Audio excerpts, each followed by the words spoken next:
Assalamualaikum warahmatullahi wabarakatuh. Apa kabar pemirsa Ngaji Quran TV? Mudah-mudahan dalam keadaan sehat, berkah, dan lancar selalu dalam segala aktivitasnya. Amin amin ya rabbal alamin. Di video kali ini kita akan membahas mengenai apakah tindakan yang dilakukan oleh Inara Rusli sudah benar dalam syariat Islam. Di video kali ini kita akan membahas mengenai perjalanan kisah rumah tangga Inara Rusli dengan Virgon, yang mana di kondisi saat ini sedang hype dan sedang dibicarakan oleh masyarakat Indonesia.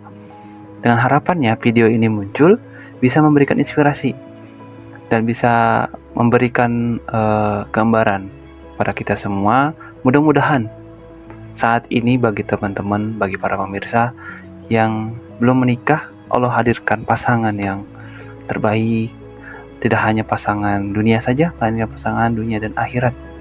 Juga yang hari ini sudah menikah, mudah-mudahan pasangan yang hadir saat ini menjadi pasangan yang utuh, yang sakinah, mawaddah warahmah. Mudah-mudahan kita bukan termasuk orang-orang yang mengalami di kondisi harus bercerai.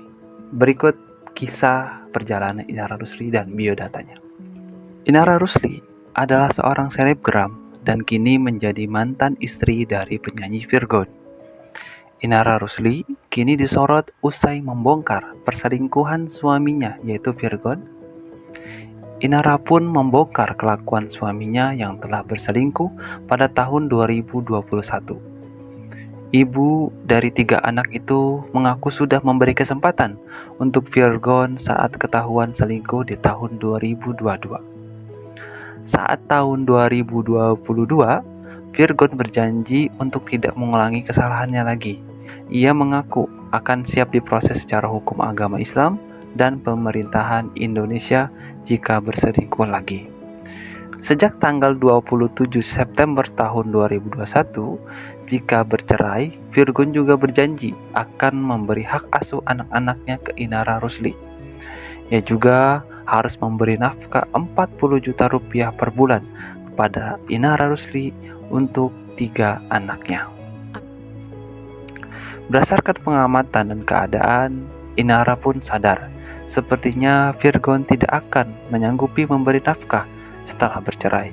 Inara pun memutuskan untuk mencari nafkah dan bekerja, serta membuka cadarnya di depan awak media. Inara menikah dengan Virgon pada tahun 2014. Kala itu, Virgon memutuskan untuk menjadi mu'alaf demi menikahi Inara.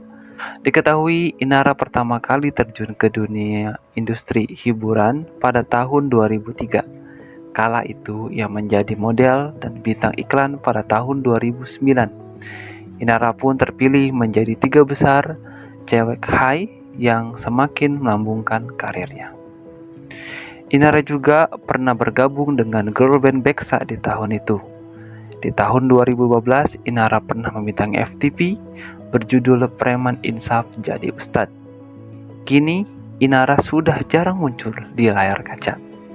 Meski begitu, Inara masih aktif di media sosial dan beberapa kali menyampaikan dakwah Islam. Berikut biodata Inara Rusli. Nama lengkap, Inara Idola Rusli. Nama panggilan, Inara. Tanggal lahir 19 Februari 1993. Umur 30 tahun, tertaut umur 2023. Agama Islam. Mantan suami Virgon Teguh Putra. Anak Starla Rea Idola Virgon, Fadli Asyair Virgon, dan Terang Syariku Virgon. Profesi sebagai selebgram dan Instagramnya adalah @mamistarla. Berdasarkan kejadian yang dialami oleh Inara dan Virgon, apakah perceraian Inara Rusli dan Virgon sudah benar dalam syariat Islam? Berikut pemaparan dari Ustadz kita, yaitu Ustadz Abdul Somad, Buya Yahya, dan Adi Hidayat tentang pasangan yang berselingkuh. Ibu punya wali 6 orang. Jadi bukan ibu memanggil bapak itu dengan membawa centong, sini bang, bukan gitu. Ibu punya wali 6 orang. Pertama ayah, yang kedua atuk opung, yang kedua abang ayah, yang ketiga adik ayah, yang keempat abang.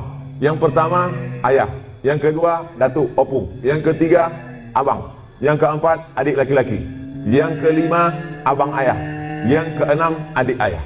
6 wali ibu itulah yang menyelesaikan ini. Maka dipanggilnya lah, setan, sini kau sebentar.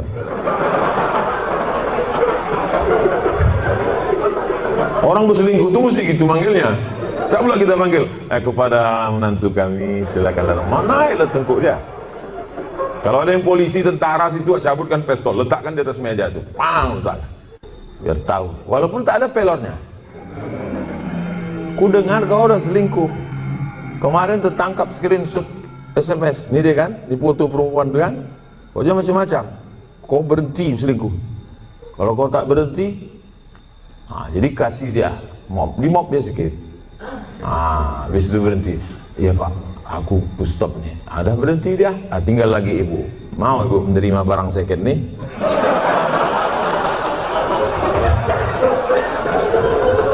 Kalau ibu, kata ibu, Pak Ustadz, aku ikhlas menerima dia Pak Ustadz. Tak bisa aku berpindah ke lain hati Pak Ustadz. Terimalah dia. Tapi jangan sampai mulut ibu berkata bisa, tapi hati ibu tidak. Itu bahaya. Lain di mulut, lain di hati. Ada lagunya itu. Kalau ibu berkata bisa, katakanlah bisa. Tapi kalau kata tidak, katakan tidak. Karena banyak perempuan berkata mulutnya bisa, tapi begitu jalan bersama terbayang dia selingkuhan siapa sih. Itu menjadi masalah. Hidup ini singkat bu. Hidup ini singkat. Jangan sampai gara-gara ini terpengaruh kepada sholat ibu, ibadah ibu, kerja ibu. Oleh sebab itu pikirkan baik-baik. Kalau bisa, bisa. Ambil waktu agak seminggu, 2 minggu, 3 kali Jumat. Aku pikir dulu. Gimana? Selesai? Selingkuh itu maknanya apa sih? Melakukan keharaman. Itu selingkuh haram yang tidak disenangi oleh Allah Subhanahu wa taala. Dan kadang-kadang yang halal pun dijadikan haram. Baik, itu. Jika lihat dulu apa sih selingkuhnya kayak apa.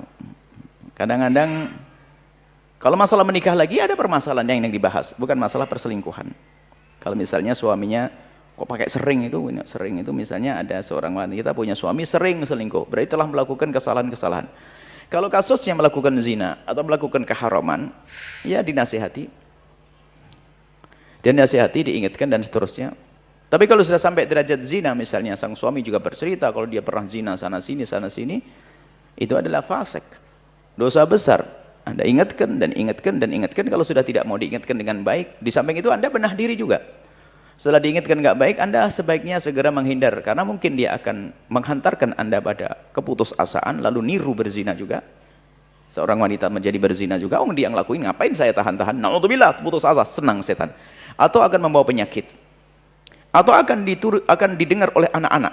Maka orang-orang fasik itu hendaknya segera dijauhkan daripada lingkungan. Jika sudah tidak bisa dibenahi, baik suami atau istri, maka sebelum menjadi contoh bagi anak-anaknya, maka jauhkan dengan pelan-pelan. Tentunya setelah prosesnya dinasihati, diingatkan, undang orang untuk menasihatinya. Bukan serta-merta langsung dibuang begitu saja. Mana kalau langsung dibuang, mana tugas jihad kita? Mana tugas dakwah kita? Apalagi orang terdekat, bapaknya anak-anak misalnya. Nah ini dinasihati dulu, kalau sudah nggak mampu, Anda kembali kepada Allah. Bapak Ibu sekalian, setiap perbuatan yang kita lakukan itu langsung mengandung konsekuensi. Ketentuannya sederhana, laha ma kasabat wa 'alaiha maktasabat. Jadi kalau baik langsung mendapatkan kebaikan, kalau buruk langsung mendapatkan konsekuensi keburukan. Tapi perhatikan indahnya Allah dalam hal ini. Kenapa kalau orang berbuat baik menggunakan la, kalau orang berbuat buruk menggunakan ala? Perhatikan kalimatnya. La dengan ala lebih pendek mana? La atau ala? Baik, lebih cepat mana diucapkan? La atau ala? Satu atau dua? La, satu. Perhatikan. Kenapa ketika melakukan kebaikan kalimatnya menggunakan la, ributnya. La, laha, maka sahabat hurufnya satu. Saking cepatnya Allah mengapresiasi setiap kebaikan yang dilakukan. Jangankan pekerjaannya, niatnya saja sudah ada pahalanya. Saking cepatnya. Tapi kalau keburukan, kenapa menggunakan ala? Alaiha agak panjang. Karena saat orang akan berbuat buruk, bahkan Allah berikan dulu jembatan di hati untuk mencegah keburukan itu terjadi. Pikirkan dulu, jangan dilakukan. Bahkan sebelum dia kerjakan dengan perilakunya, itu belum dicatat. Kebaikan tidak, baru difikirkan sudah ada pahalanya. Diniatkan ada pahalanya, dilakukan tambah. Keburukan tidak. Masya Allah, saking sayangnya Allah kepada seorang hamba, itu diberikan dulu keterangan-keterangan. Satu, penolakan di hatinya. Coba lihat, setiap orang yang akan melakukan keburukan, pasti hatinya mengingkari. Mustahil menolak, mustahil. Paling gampangnya gini, keluar dari masjid ini, coba pakai sendal orang lain. Itu baru kaki menggunakan saja, hati sudah mengatakan itu bukan punya kamu. Pasti itu, pasti. Ya. Jadi kalau hatinya kemudian tidak bergerak, ada yang salah dalam imannya. Ya. Apalagi yang, oh ini kayaknya punya saya, bukan ini yang ini, bukan ini yang ini. Padahal dia ke masjid gak pakai sendal. Itu pasti ada yang keliru dalam imannya. Ya. Jadi hatinya pasti menolak. Yang pertama kali terjadi saat seseorang berbuat salah, saking sayangnya Allah, itu dibuat satu warning di dalam dirinya, jangan lakukan. Dicegah. Saat akan melakukan pun ditampilkan konsekuensinya. Misal, kalau mau bohong, wail, pasti celaka. Kamu jangan bohong, kamu bisa celaka. Ya. Kalau akan melukai orang, ada curang misalnya, wailul lil mutaffifin. Ya. Ada perbuatan zina, ada konsekuensinya. Ada, banyak sekali itu. Banyak. Ya. Persoalan selingkuh, jangankan masalah selingkuh, masalah pencuri ada konsekuensinya. Ya. Maaf, wasariqatu faqta'u aydiyahuma. Ya. Kalau ada orang mau mencuri, sampaikan pada mereka, resikonya bisa potong tangan. Supaya tidak terjadi, ya, supaya tidak terjadi, berikan hukum yang ketat memotong tangan supaya tidak mencuri. Ya. Apalagi orang-orang yang melakukan dosa-dosa besar. Ya, hati-hati. Kalau kamu bisa selingkuh, sudah menikah kemudian selingkuh, resikonya azabnya besar. Ya. Ya, bisa ada rajam, ya, bisa ada macam-macam dan bisa berpengaruh dalam kehidupan, ya. Dan mohon maaf, seseorang yang nekat melakukan kesalahan setelah diterangkan, biasanya Allah memberikan pelajaran dunia sebelum dia mendapatkan bagian akhiratnya. Biasanya Allah memberikan pelajaran dunia sebelum dia mendapatkan balasan akhiratnya. Lihat dalilnya di Quran surah As-Sajdah. Pernah dengar ayat ini? وَلَنُذِيقَنَّهُمْ مِنَ الْعَذَابِ الْأَدْنَى دُونَ الْعَذَابِ الْأَكْبَرِ لَعَلَّهُمْ يَرْجِعُونَ. Allahu Akbar. Lihat Quran surah 32 ayat 21. Ya. Kalau saya tidak keliru ayat 21. Posisinya sebelah kanan paling atas. Kalau mushafnya sama ya. Walanudhiqannahum di lembar yang paling akhir, setelah mau selesai paling atasnya.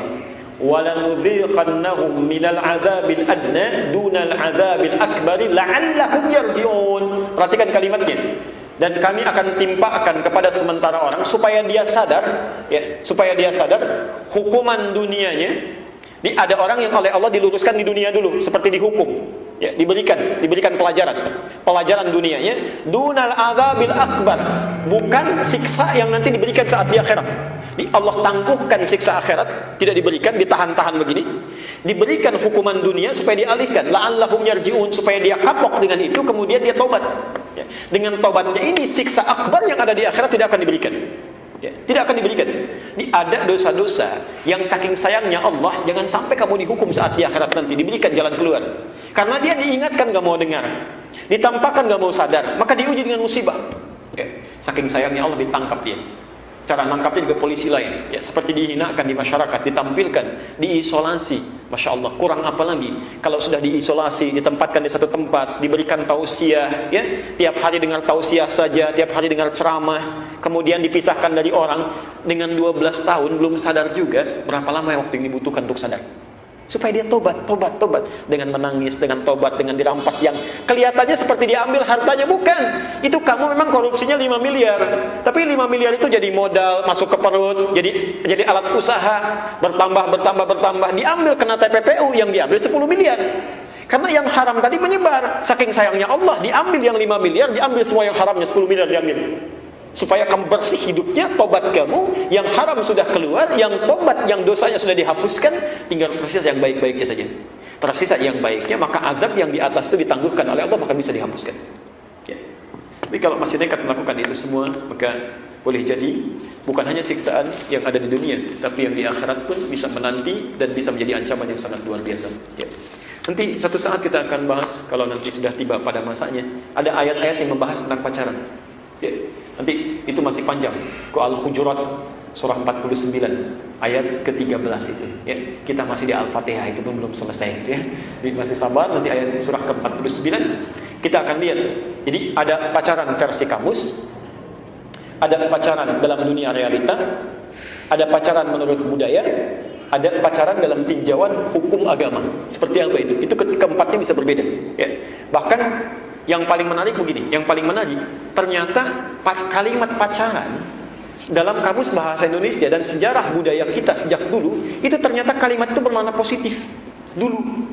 Positif itu, ya, terkait benar dengan makna syar'i itu. Ya, saya persingkat saja dulu. Kalau orang Melayu di Sumatera bagian utara ke sana, kalau suka dengan seseorang, itu nanti yang laki-lakinya akan berdiri pada saat pertengahan rembulan, kemudian dia mencari satu batu, duduk di samping rumah perempuannya, ya, yang dia sukai itu. Lalu dia akan mengumandangkan syair, ya, mengumandangkan syair. Kalau sudah mengumandangkan syair, nanti bapak calon mertuanya akan mengendap-endap dari rumahnya, ya, ke belakang itu supaya tidak mengendap-endap, ya, supaya tidak ketahuan dia mengendap-endap. Lalu ditangkap tuh, ketahuan kamu, gitu. Lalu dibalas syairnya, apa yang kamu inginkan, apakah serius dengan anak saya? Kira-kira begitulah. Ya. Setelah dia menyampaikan keseriusannya, jadi itu tradisinya begitu budayanya. Ya. Setelah menyampaikan keseriusannya disetujui, maka yang perempuannya itu akan dipinggit, dipacari. Maksudnya ditandai dengan daun pacar, ya, ditandai dengan daun pacar bahwa dia sudah dilamar oleh laki-laki tadi. Proses itu disebut dengan pacaran. Proses memberikan pacar pada perempuan itu karena sudah dipinang lewat bapaknya. Dia nggak ketemu dengan perempuannya. Dia sampaikan pada bapaknya. Kalau bahasa kita, saya minat dengan anak bapak, tolong terima. Dijawab oleh bapaknya, kamu saya terima kalau kamu serius.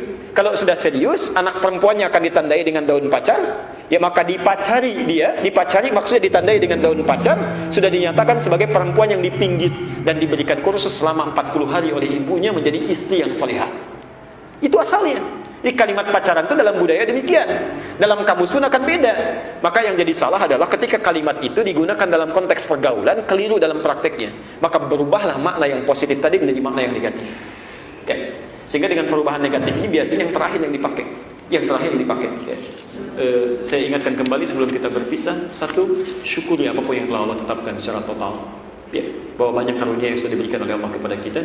Yang kedua, jangan pernah pamrih mensyukuri nikmat Allah. Jangan batasi dengan ruangnya waktu. Ya.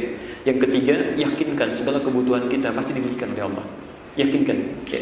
Dan yang keempat, supaya Allah terus menambah nikmat dan tidak banyak keluh kesah dalam hidup, tingkatkan amal soleh dan rasakan hidup kita tidak akan lama.